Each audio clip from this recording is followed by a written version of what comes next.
I mean, it's very special. Oh!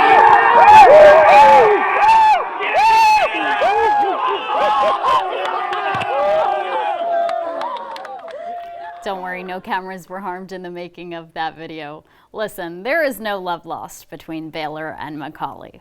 These programs have played a lot of important games against one another in a number of sports, but this time, a trip to Spring Fling was on the line. Baylor won game 1 8-4, but McCallie won game 2 4-3 to force this winner-go-home matchup. We're tied at 4 after 4. Top 5, 2 on, 2 out, a full count for Bryce Sanders. He hits a fly ball to shallow right. It drops in. 2 runs come home on the play. The Blue Tornado go back in front at 6-4. Chap Bandy takes over on the mound, and he keeps the Red Raiders in check. Gets the K to end the inning.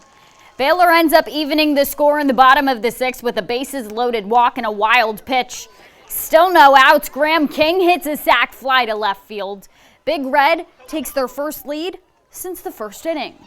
They're up by 2, but the Blue Tornado not backing down in the top of the 7th. They bring the go-ahead run to the plate.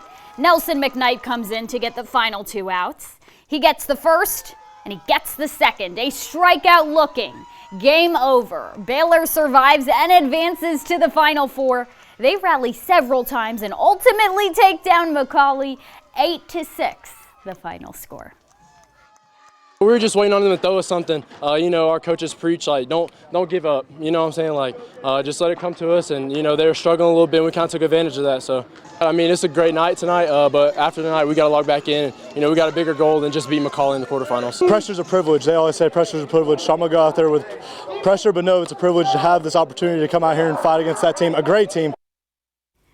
Meantime, there was one final D2 single-A baseball spot up for grabs after Boyd-Buchanan and Friendship Christian split their 2 games. Which one of these teams would end up punching their ticket to Murfreesboro? It looked like the Commanders were going to take a 1-run lead in the first. Man on second, Hayden Holloman bloops one into shallow right. Hayden Griffith can't get it, but Xavier Embry makes the throw. It's Aaron Hayes with the tag right in time. What a play to keep Friendship Christian off the board. We're scoreless until the 3rd. The Bucs have the bases loaded with no outs and just the man they want at the plate. Vanderbilt commit Brody Johnston shows why he's playing for a power school next year. A grand slam. Touch 'em all, my friend. Boyd-Buchanan goes up 4-0. In fact, they go up 5-0 on the very next batter as Cooper Jones makes it back-to-back jacks. The Bucs tack on a pair of runs, but something that can't go unnoticed is the pitching. Despite traffic on the base path all day, Boyd limits the Commanders to just 2 runs. Boyd-Buchanan goes on to win 7-2 to advance to the Final Four. It's just a blessing, really. We ain't made it this far in probably ever past 15 years.